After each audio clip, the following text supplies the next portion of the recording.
আজকের ভিডিওতে আমি শেয়ার করছি দারুণ সুস্বাদু একটি ডেজার্ট রেসিপি ব্রেড শাহী টুকরা মালাই। এটি এমন একটি মিষ্টি যা খুব সহজেই উপকরণ দিয়েই অল্প সময় তৈরি করা যায়, কিন্তু খেতে হয় অসাধারণ। ব্রেড শাহী টুকরা মালাই নরম ব্রেডের উপর যখন ঘন দুধের মালাই পড়ে তখন এর স্বাদ হয়ে যায় একদম স্বর্গের মতো। খুব সহজ উপায়ে অল্প সময়ে আপনি বানাতে পারবেন এই দারুণ রেসিপি। চলুন দেখে নেই কীভাবে তৈরি করবেন এই ইয়াম্মি ডেজার্ট। হ্যালো ভিউয়ার্স, আসসালামু আলাইকুম। সবাই কেমন আছেন? নিশ্চয়ই অনেক অনেক ভালো আছেন। চলুন দেখে নেই আজকে আমার এই দুধের মালাই ভেজা সফট ব্রেডের অসাধারণ রেসিপি। প্রথমে দিয়ে দিয়েছি আমি পানি, আর পানি দেওয়ার পরে আমি এখানে চিনি দিয়েছি 2টা এলাচ দিয়ে এটাকে আমি হট গরম করে নিয়েছি ভালো করে। দেন এখানে আমি বাটিতে নিয়ে নিচ্ছি, একটা কাঁচের বাটিতে আমি কিন্তু নিয়ে নিয়েছি। আর এটা সাধারণত আমি ব্রেডগুলো ভিজাবো, তারপর কিন্তু এখানে এই কাজটা আমি করেছি। তো এই রেসিপিটা আসলে অনেক ইউম্মি এবং খেতে অনেক অনেক লোভনীয় হয়। তো ব্রেডগুলো আমি চারপাশের সাইডগুলো আমি কিন্তু লাল অংশ কেটে নেব। আর এই লাল অংশ কিন্তু আমি কিন্তু ফেলবো না, এটাকে কিন্তু আমি একটু ভেজে ব্লেন্ডার করে এটাকে ব্রেড ক্রামস বানিয়ে নেব। বিভিন্ন আইটেম কিন্তু দেওয়া যায়, এই যে ব্রেড ক্রামসটা অনেক উপকার। তো যাই হোক, আমি কিন্তু সুন্দর করে এটাকে কেটে নিচ্ছি। খুব সহজ উপায়ে অল্প সময়ে আপনি বানাতে পারবেন এই দারুণ রেসিপি। চলুন দেখে নিই কীভাবে তৈরি করবেন এই ইয়াম্মি ডেজার্টটা। তো এখন আমি কিন্তু 3 কোনা আকারে কিন্তু ব্রেডগুলো এভাবে কেটে নিয়েছি। আর ব্রেডগুলো এভাবে কেটে আমি কিন্তু ভেজে নিব ঘি দিয়ে।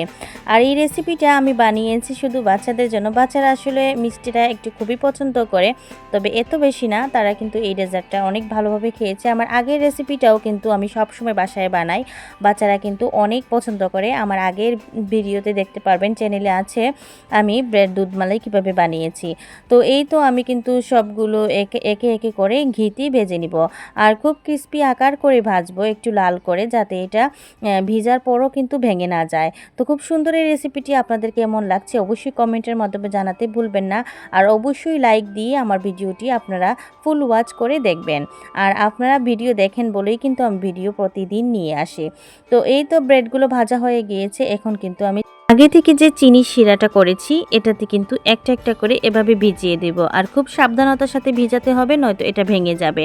আমি বেশিক্ষণ ভিজাবো না, ধরেন 1 থেকে 2 সেকেন্ড দিয়েই আমি তুলে নেব। এইরকম প্রসেসিংয়ে যদি আপনারা বানান তাহলে কিন্তু ব্রেডগুলো একদম ভেঙে যাবে না। দেখেন একে একে করে কিন্তু আমি ব্রেডগুলো ভিজিয়ে নিচ্ছি চিনি শিরায়। এখন আমার ব্রেডগুলো কিন্তু ভিজানো শেষ, আর আমি কিন্তু প্লেটে তুলে রেডি করে রেখে দিয়েছি। এখন আমি দুধের মালাইটা বানাবো। প্রথমেই দেখতে পাচ্ছেন লিকুইড দুধ দিয়ে দিয়েছি, দেন চিনি দিয়েছি 3 চামচের মতো।